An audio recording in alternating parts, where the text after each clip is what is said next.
bekerja, ya, yang biasanya dicerminkan atau digambarkan sebagai masyarakat yang bekerja, masyarakat pekerja, ya, entah dia bekerja sebagai PNS atau bekerja di pabrik dan sebagainya, itu ditanamkan betul bagaimana menghargai waktu, ya.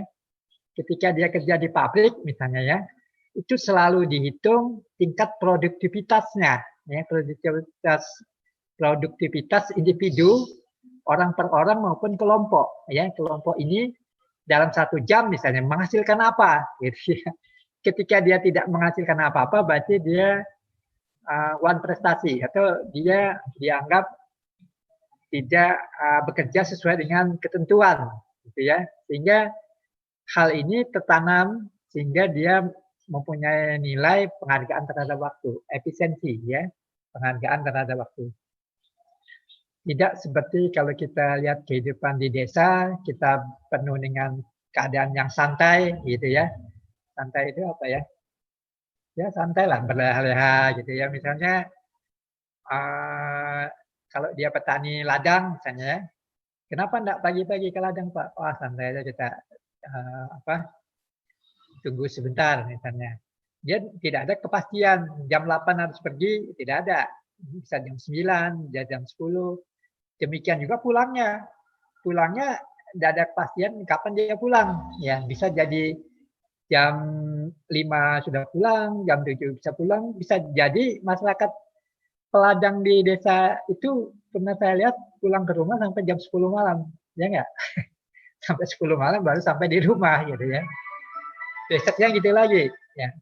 Ketika hujan misalnya masyarakat peladang, petani di ladang bisa jadi dia tidak turun kerja. Kenapa? Hujan, ya. Tapi pada masyarakat di kota, masyarakat pekerja, ada hujan, angin ribut, dia tetap turun, ya, tetap turun. Ya, kecuali sakit ya, tetap turun. Itu contoh bagaimana penghargaan waktu pada masyarakat modern.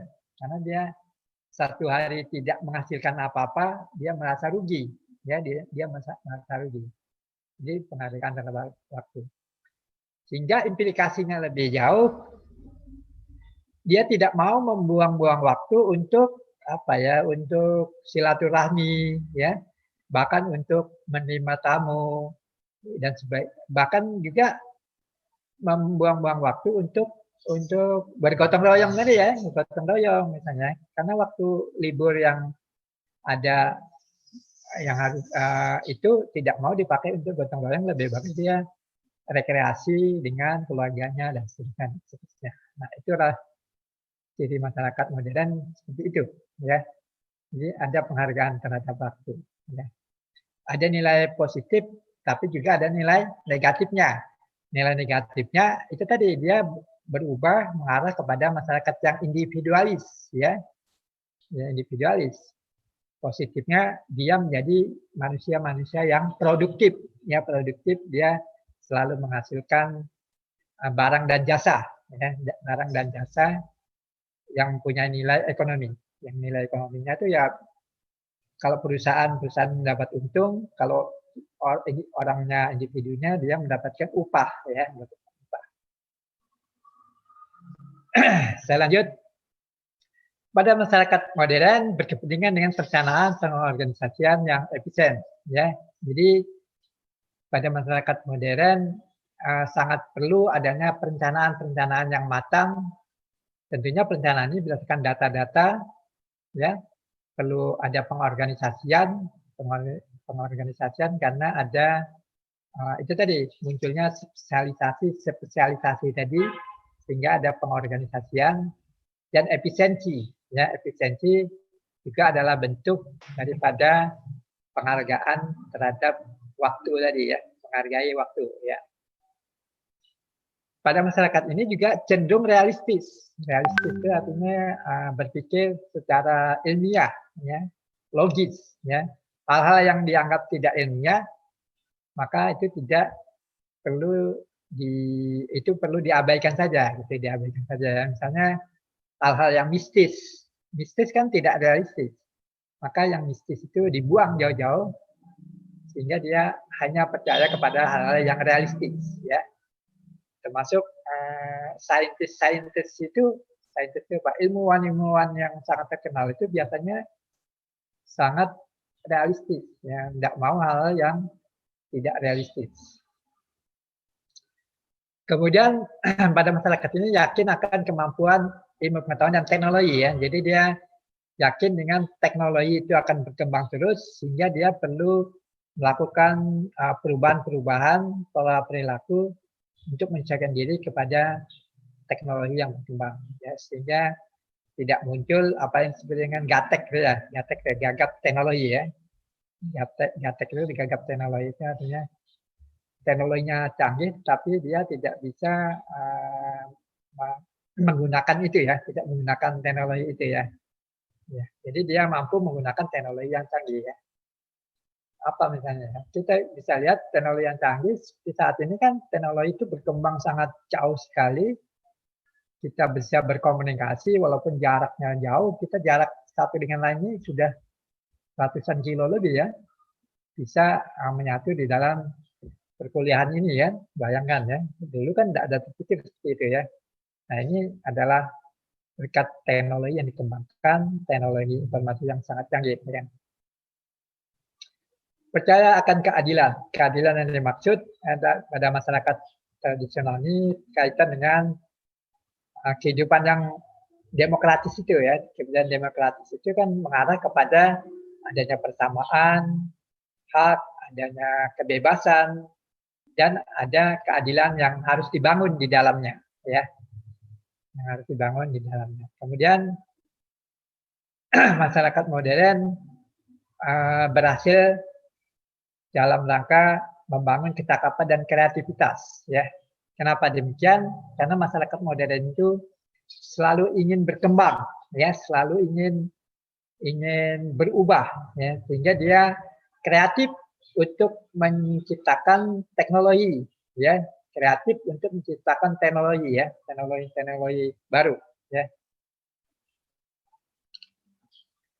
Kita ambil contoh misalnya kalau dulu kita nanam padi, ya, nanam padi di ladang atau di sawah, mungkin 1 tahun sekali baru panen, ya. Mungkin nenek kakek kita, ya. Dan dari hasil itu cukup, ya, cukup untuk kita makan dan seterusnya.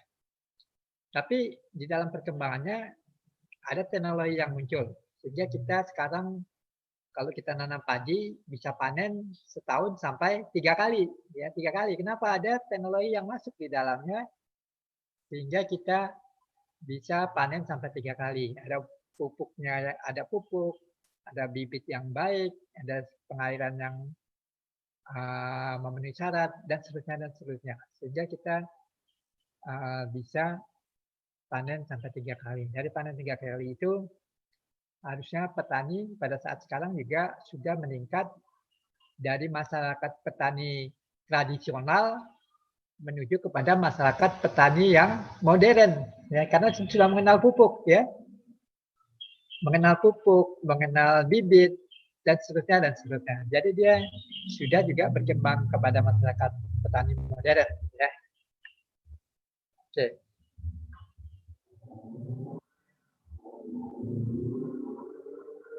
Saya lanjut. Jadi pokok proses modernisasi merupakan proses yang perubahan total radikal dalam pola-pola hidup manusia, ya. Jadi modernisasi itu merupakan perubahan yang total. Total itu semua yang berubah, ya, bukan satu sisi aja. Ketika kita menuju kepada proses perubahan itu, maka semua pola-pola hidup manusia berubah. Misalnya pendidikannya harus berubah, ya. Dia harus menjadi manusia atau masyarakat yang punya pendidikan minimal. Yang minimalnya apa? Yang minimalnya SMA, misalnya, sehingga dia bisa melakukan perubahan. Kemudian pola-pola hidup yang lain demikian juga, ya. Misalnya pola hidup bercocok tanamnya juga harus berubah. Jadi petani tradisional harus menjadi petani yang modern, ya, sudah menggunakan pupuk, bibit yang baik, dan sebagainya. Jadi dia ada perubahan-perubahan pola pertaniannya, ya, pertaniannya ada berubah dan sebagainya. ini adalah merupakan proses yang rumit, tidak dapat dijelaskan oleh satu faktor dimensi ya. Jadi perubahan itu sangat rumit, ya, ini banyak faktor yang mempengaruhinya ya. Faktor itu misalnya industrialisasi ya, urbanisasi, mobilisasi, sekularisasi, diferensiasi, perluasan media, perluasan partisipasi politik dan sebagainya. Jadi perubahan masyarakat menuju ke arah masyarakat yang modern, masyarakat tradisional ke masyarakat modern melibatkan banyak unsur ya. Industrialisasi misalnya, industrialisasi misalnya adanya pupuk ya, pupuk itu di dalam pertanian misalnya masyarakat tradisional pertanian munculnya industrialisasi misalnya berkembangnya pupuk buatan ya, berkembangnya pupuk buatan itu muncul kenapa? Karena adanya teknologi yang dikembangkan ya, oleh industri. Jadi kita harus beli pupuk misalnya, nah itu melibatkan industri. Adanya urbanisasi, perubahan masyarakat yang semakin banyak. Urbanisasi ini terjadi karena apa? Karena ada transportasi yang sangat baik ya, misalnya berkaitan dengan mobilitas sosial juga ya, berkaitan dengan mobilitas sosial sehingga orang bisa pergi kemana-mana ya, pergi kemana-mana itu dia akan mendapatkan informasi dari daerah lain yang mungkin lebih maju ya, lebih maju sehingga dia akan menjadi membawa dia kepada pemikiran-pemikiran yang lebih maju. Kemudian ada sekularisasi. Sekularisasi itu tadi pendekatan yang rasional, ya, pendekatan yang rasionalistik, ya, mengabaikan hal-hal yang bersifat mistis, kebiasaan, tradisional, dan sebagainya. Ya, jadi sekularisasi ini pendekatan yang lebih rasionalistis dibanding dengan mistis dan tradisional tadi ya, tradisional. Ya. Kemudian ada diferensiasi. Diferensiasi adanya spesialisasi tadi ya, spesialisasi yang menyebabkan masyarakat itu berubah menjadi modern.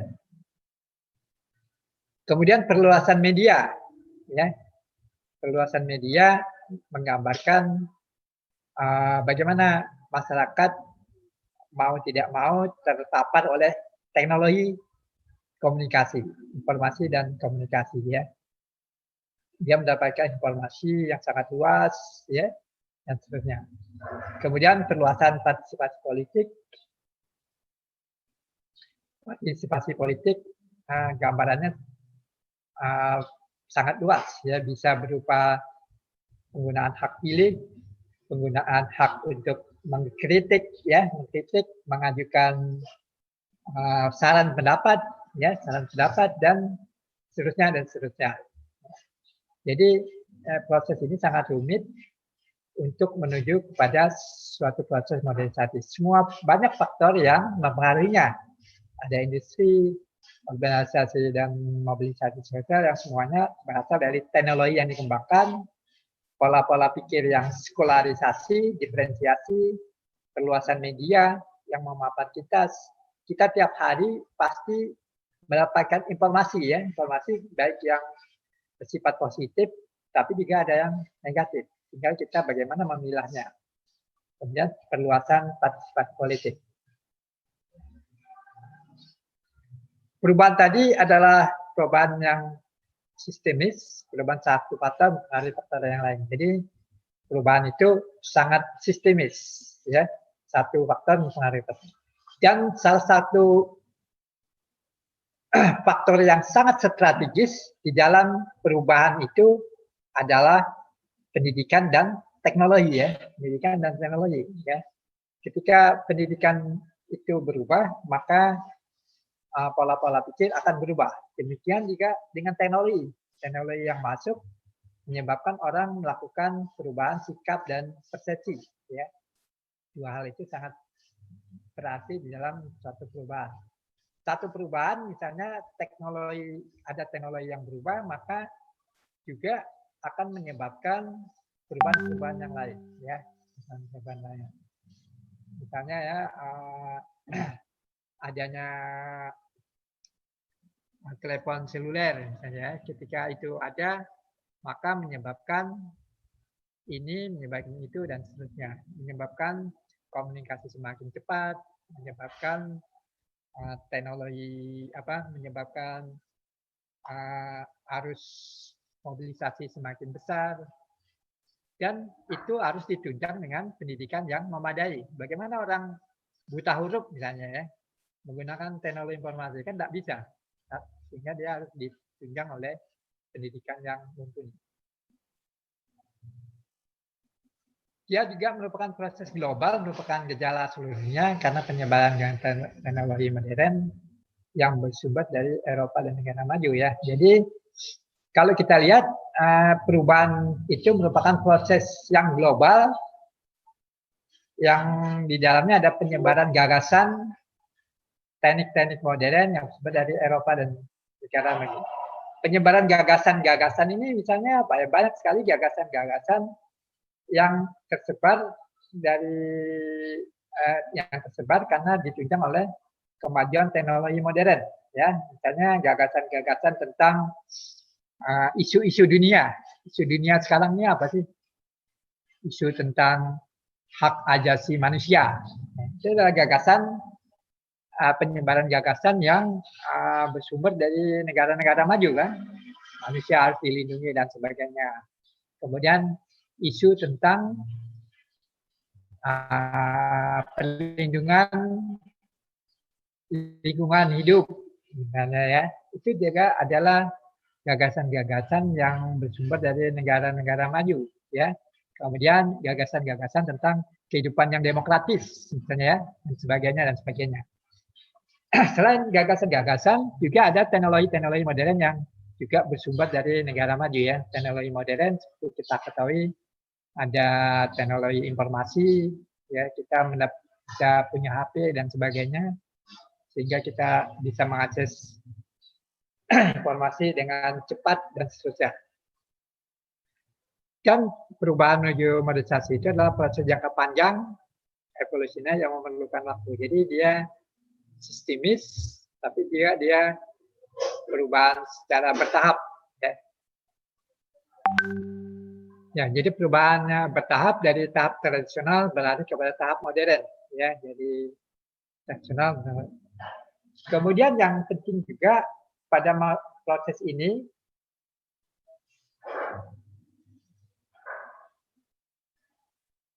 pada proses modernisasi ini ada proses yang bersifat penyamaan, ya,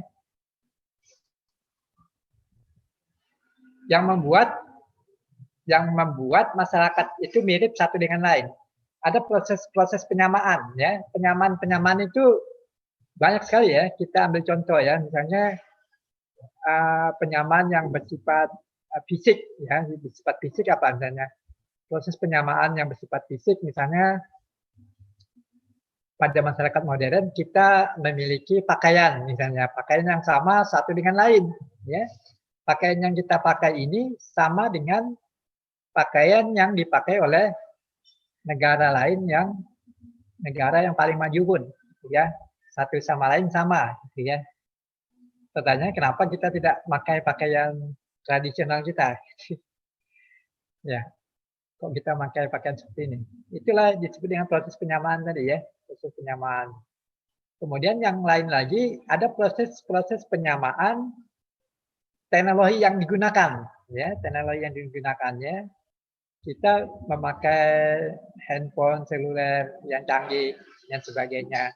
Itu ada proses yang sama dengan di negara yang membuatnya, negara maju sama kita. Jadi sama-sama punya alat teknologi yang memadai, mereka naik mobil, kita naik mobil juga kan, sama. Mereka naik sepeda motor, kita naik sepeda motor juga, sudah sama. Ya, ada proses penyamaan. Kemudian ada lagi proses penyamaan yang bersifat pemikiran kita, ya, pemikiran masyarakat modern di dunia ini ada proses penyamaan. Penyamaannya di mana misalnya? Contohnya apa? Sama-sama kita memikirkan bagaimana kita menuju kepada kehidupan yang demokratis, misalnya ya.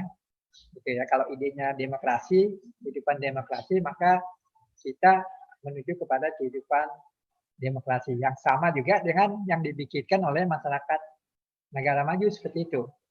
Kita sama juga memikirkan bagaimana pentingnya hak asasi manusia, ya, sama, ya. Kemudian bagaimana kita memikirkan hak gender, persamaan hak antara wanita dan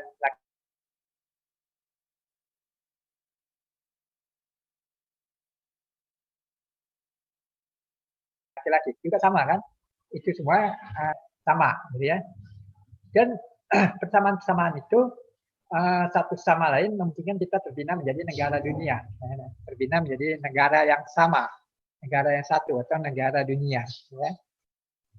Kenapa? Karena kita sama, ya, sama. Penyamaan yang lain lagi, misalnya bahasa, ya, bahasa Inggris yang dipakai. Kita semua kan belajar bahasa Inggris, ya, bahasa Inggris dan sebagainya. Kemudian sama lagi yang lain, kita sama-sama menjadi anggota negara PBB, ya, PBB, Ikatan Bangsa-Bangsa. Kita sama di situ, mempunyai ikatan yang membina dunia ini di dalam satu wadah yang disebut dengan United Nations atau PBB, ya, PBB yang merupakan wadah negara-negara untuk membina kehidupan politik negara dunia, ya, negara dunia. Jadi ada proses penyamaan, ini satu hal yang sangat penting di dalam proses masyarakat modern, ya, modernisasi, ada proses penyamaan satu dengan lain. Pada proses ini juga ada proses yang bergerak ke depan, artinya masyarakat yang sudah mencapai tingkat ukuran tertentu tidak akan bisa turun kembali secara berarti. Jadi ketika masyarakat itu sudah bergerak ke depan atau masyarakat itu sudah maju menuju kehidupan yang modern, maka tidak bisa dia kembali ke masyarakat yang tradisional lagi. Ya. Kenapa? Karena pola pikirnya sudah berubah, ya, pola-pola pikir, ya, perilaku dan sebagainya sudah mulai berubah. Misalnya dia sudah berpikir secara efisien, tak mungkin lagi dia berpikir seperti dulu, bagaimana tradisi dan sebagainya dan sebagainya. Modernisasi merupakan proses yang progresif dalam waktu yang panjang, ya. Jadi dia merupakan hal yang mau tidak mau, ya, senang tidak senang harus terjadi, ya. Masyarakat tradisional yang ada saat ini mau tidak mau harus berubah menuju kepada modernisasi, menuju kepada masyarakat yang modern. Walaupun dalam waktu yang panjang, ya, walaupun dalam waktu panjang. Industrialisasi biasanya bisa mempercepat waktu, ya, waktu pada masyarakat tradisional untuk menuju kepada masyarakat modern. Modernisasi meningkatkan kesejahteraan manusia, baik kultural maupun material. Jadi dia harapannya kehidupan modernisasi ini juga meningkatkan kesejahteraan manusia, baik kultural maupun material. Kenapa demikian? Karena semuanya diatur dengan pendekatan kebersamaan, ya, kesamaan hak, kebebasan, dan ada hal-hal yang mengaturnya, ada keteraturan, ya, ada undang-undang yang mengaturnya.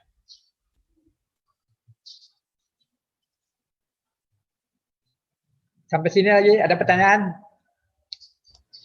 Siapa? Ya, oke, silakan. Siapa nih? Syapreda Padola, Pak. Siapa namanya? Syapreda Padola.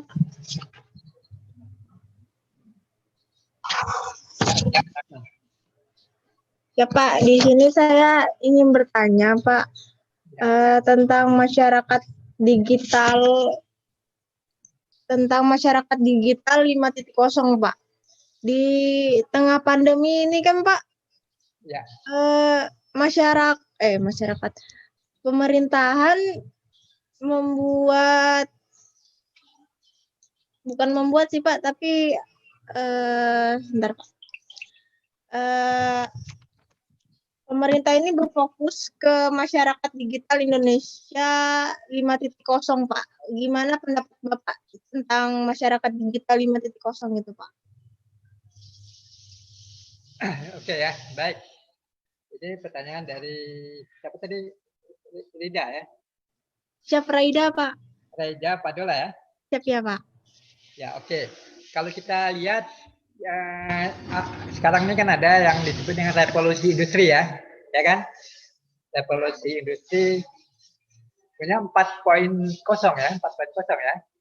Revolusi industri di mana kita akan menuju suatu industri yang dalam tanda petik sangat canggih ya. Kalau yang kita bicarakan tadi pasti prosesnya itu kalau kita tadi berpikirannya sampai kepada perubahan sikap dan perilaku, maka sekarang ini kalau pada 4.0 Kami bahas tadi, hal ini bersama Kepala Biro maka Penerangan Masyarakat Divisi hal-hal Humas yang Polri Brigjen Awistiono. sekarang kita lihat dulu apa sih revolusi industri yang akan terjadi pada 4.1 ini, 4.0 ini. Kalau kita lihat itu adalah perubahan yang dikaitkan dengan teknologi, ya teknologi yang pasti nanti akan mempengaruhi sikap dan perilaku negara yang terpapar oleh teknologi. Teknologi ini berkembang ke arah apa? Ke arah yang pertama adalah efisiensi yang tinggi. Yang kedua adalah ke arah kepada apa yang disebut dengan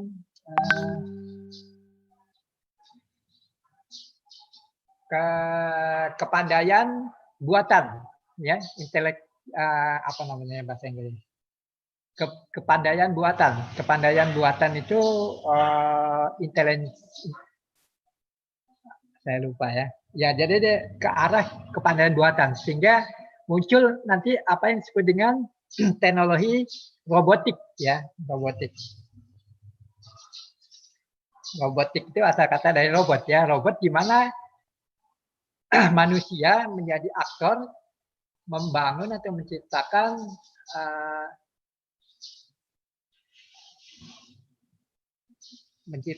teknologi-teknologi yang memudahkan manusia ya, manusia sehingga nantinya kita akan menggunakan teknologi robotik tadi ya. Misalnya apa ya? Misalnya ke depan itu ada teknologi yang dikembangkan misalnya bagaimana mengatur rumah kita misalnya, ini contoh kecil ya, rumah kita misalnya ketika kita jalan kita sudah bisa mengatur lampu ya, lampu di rumah misalnya bagaimana lampu kita harus hidup jam berapa, mati jam berapa ya, dan seterusnya termasuk air dan sebagainya. Kemudian yang kedua kita bisa mengetahui bagaimana kita melihat di rumah kita aman atau tidak dari jarak yang jauh ya, dari jarak yang jauh. Itu semua adalah teknologi yang dikembangkan dengan teknologi apa disebut dengan kepandaian buatan manusia ya, tentunya ya. Termasuk teknologi yang dikembangkan ke depan. Sekarang kan sudah ada apa yang disebut dengan drone ya, drone. Drone itu adalah pesawat yang tidak ada orangnya kan, tanpa awak, nirawak ya, pesawat nirawak ya.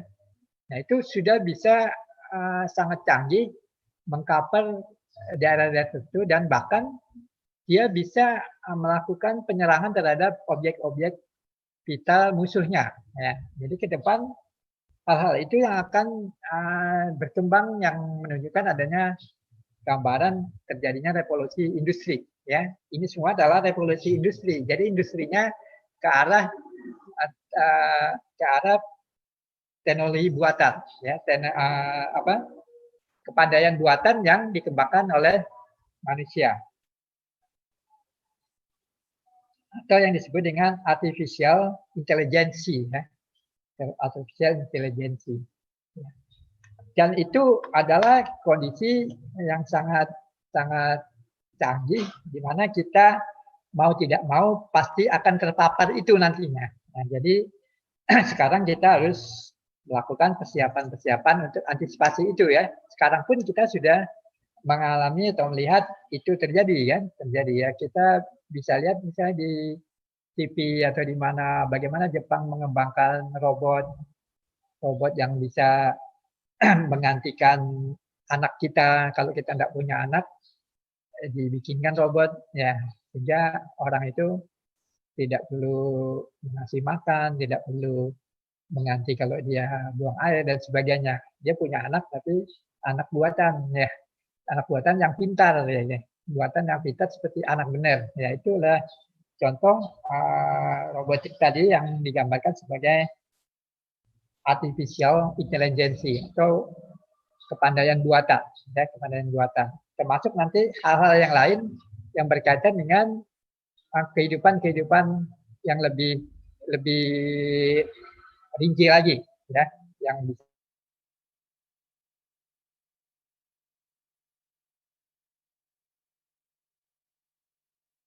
bisa dikembangkan. Ya, dari siapa tadi? Reda ya, Reda ya. Gimana Reda? Siap, cukup Pak. Siap, terima kasih Pak. Ya. Itu artinya teknologi yang mengarah nantinya kepada kecerdasan buatan oleh manusia, arahnya ke sana ya. Dan itu kita pasti nanti akan terpapar itu ya. Itu sebagai bentuk revolusi industri. Ada lagi yang lain? Ya, oke. Siap saya, Pak. Siapa namanya? Ya, silakan.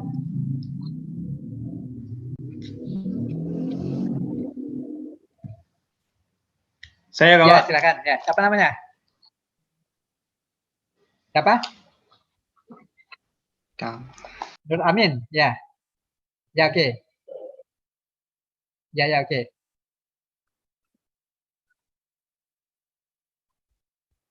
Ya.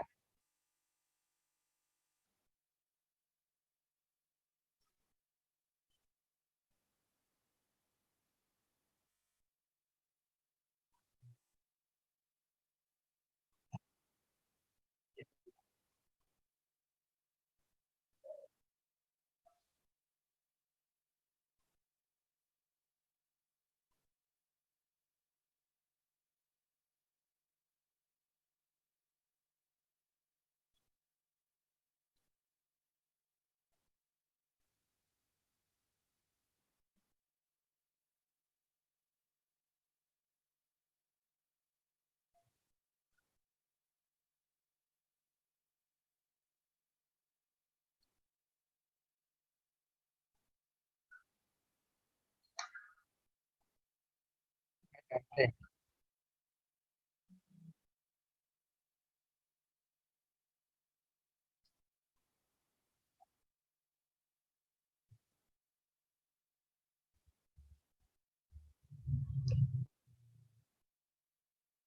Ya, oke, bagus. Ya. Cipta kerja ya. Oke, baik. Kalau kita lihat secara umum ya, kita lihat secara umum ini adalah kondisi negara kita ya, kondisi negara kita yang juga menggambarkan kondisi pembangunan politik di negara kita ya. Kita tentunya kita bisa lihat juga adanya demo dan sebagainya itu menunjukkan bahwa masyarakat di negara kita dikaitkan dengan hak-hak politik yang merupakan implementasi dari kehidupan yang demokratis sudah melaksanakan apa yang disebut dengan hak politik dia. Artinya masyarakat kita kalau dilihat dari pembangunan politik sudah lebih maju. Ya, kenapa demikian? Karena dia sudah punya kemampuan, keberanian untuk menyampaikan pendapat, gitu ya, untuk menyampaikan pendapat. Itu di satu sisi ada keberanian dan kemampuan menyampaikan pendapat tentang kebijakan. Seperti kita lihat di dalam sistem politik kan output itu pasti ada support and demand. Ada yang mendukung juga ada yang menolaknya. Oke. Kemudian hak-hak itu sudah terimplementasi ya. Kalau kita lihat apa yang disebut dengan demo ya, demo itu adalah juga bentuk dari partisipasi massa, gitu ya, partisipasi masyarakat. Hak demo, hak menolak itu partisipasi ya. Itu hal yang bagus gitu ya. yang tidak bagus itu kalau kita apatis. Apatis itu apa ya? Tidak ada pendapat, tidak ada pandangan, menerima aja. Itu contoh-contoh pada negara yang otoriter gitu ya. Siapa yang menentang pasti akan dijatuhi hukuman ya. Sementara negara kita sudah demokratis. Artinya pemahaman politik kita sudah bagus. Hanya saja masalahnya ketika kita melakukan apa yang disebut dengan partisipasi tadi, harusnya juga mengikuti aturan-aturan yang sudah ditetapkan. Ya, aturannya apa? Misalnya aturannya yang pertama kalau melakukan demo harus ada izin, ya. Oke, katakanlah izinnya sudah dapat. Yang kedua, melakukan demo harus mengikuti aturan waktu yang ditetapkan. Tidak boleh lewat pukul 6, ya. Nah, itu yang dilanggar kan? Sehingga kemudian yang penting lagi tidak boleh melakukan anarkis, ya. Sehingga terjadi pembakaran dan sebagainya itu ya. Dan sebagainya. Nah, itu yang kita tidak setuju sebenarnya. Ya, tidak setuju ketika dia melakukan apa yang disebut orasi ilmiah, menyampaikan pendapat dan sebagainya itu sangat bagus ya, apalagi dari kacamata pembangunan politik seperti yang kita kaji ya. Tapi ketika dia melakukan anarkis, nah itu yang jadi masalah. Nanti dia melanggar hukum, ya, melanggar hukum. Oke. Kemudian yang lain, kalau ada berita hoax ya itu tadi berita hoax yang berkaitan dengan hal ini banyak sekali ya hoax ya. Sehingga kita sebagai orang yang punya pendidikan juga harus pandai-pandai memilah-milah ya. Kalau dari keterangan pemerintah bahwa draft asli yang harusnya itu harus bisa dikritisi itu belum ada kan? Belum ada karena ada perbaikan di level DPR. Di DPR sedang diperbaiki draftnya itu, walaupun menurut mereka perbaikan itu tidak menyangkut substansi, ya, tidak menyangkut hal yang pokok, tapi yang bersifat kesalahan ketik dan sebagainya, sifat redaksional, ya. Setelah itu nanti selesai, kemudian baru disampaikan ke pemerintah. Nah, baru pada saat itulah nanti draft yang asli itu bisa dilihat, ya, bisa dilihat. Sehingga tidak ada lagi muncul yang disebut hoax ya. Walaupun sekarang sebenarnya draft yang dibahas itu sebenarnya sudah beredar luas di masyarakat, tetapi itu masih belum tanda petik belum akhir gitu ya, belum akhir. Sehingga yang akhir itu adalah ketika dia sudah diserahkan ke pihak pemerintah untuk dimintakan tanda tangan presiden. Ya. Nah itu mekanisme yang ada pada saat ini, ya, mekanisme seperti ini. Sehingga yang beredar itu adalah rancangan undang-undang yang belum diverifikasi oleh pihak DPR secara lengkap, secara utuh, ya. Ya, itu mengenai mengenai undang-undang Cipta Kerja itu ya, kasusnya seperti itu. Kalau isinya, substansinya nanti kita lihat. Kemudian walaupun banyak juga sudah yang memberikan komen-komen termasuk tenaga kerjaan, masalah lingkungan hidup dan sebagainya. Ya kita kalau dia sifatnya membuat kita lebih sulit, menjadi masyarakat lebih rugi, kita sangat menyesalkan itu ya, sangat menyesalkan itu. Tapi kalau melihat penjelasan pemerintah, sepertinya baik-baik aja ya penjelasan pemerintah ya. Nah kita bingung juga kadang-kadang nih, yang mana yang benar ini.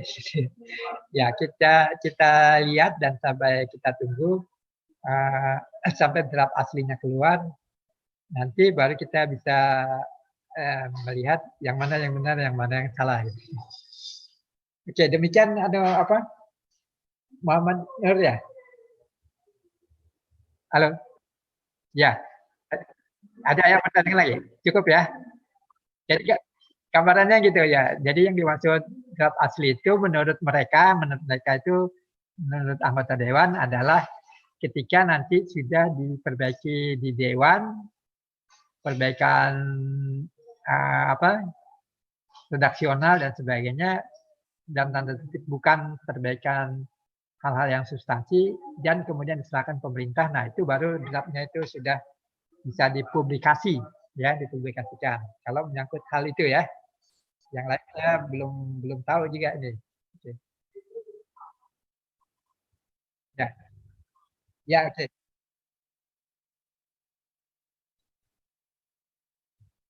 Ya, ya. Nah, ya itu. Betul. Ya itu, makanya kita menurut Dewan yang asli itu yang nanti akan diserahkan ke pemerintah, itu menurut dia, menurut Dewan ya. Yang beredar sekarang ini mungkin anggota Dewan kan masing-masing punya draft itu yang bisa dibawanya keluar kan, ya. Bisa dibawanya keluar yang ya itu ada perbedaan halaman dan sebagainya itu ya. Jadi kita masih yang mana yang benar yang aneh kan belum tahu kita. Menurut Dewan itu tadi yang benar nanti adalah yang sudah diserahkan kepada pemerintah untuk disahkan. Ya. Ada jangka waktu di situ, jangka waktunya kalau salah berapa hari gitu ya. Oke, demikian ya yang bisa saya sampaikan. Dan kuliah kita akhiri sampai di sini dulu, nanti kita sambung minggu depan ya. Sampai ketemu lagi minggu depan. Assalamualaikum warahmatullahi wabarakatuh. Selamat siang. Salam sehat untuk kita semua ya. Waalaikumsalam warahmatullahi Terima kasih, wabarakatuh. Terima kasih, Pak. Terima kasih, Pak. Siap, terima kasih Pak. Terima kasih, Pak. Terima kasih Pak. Terima kasih.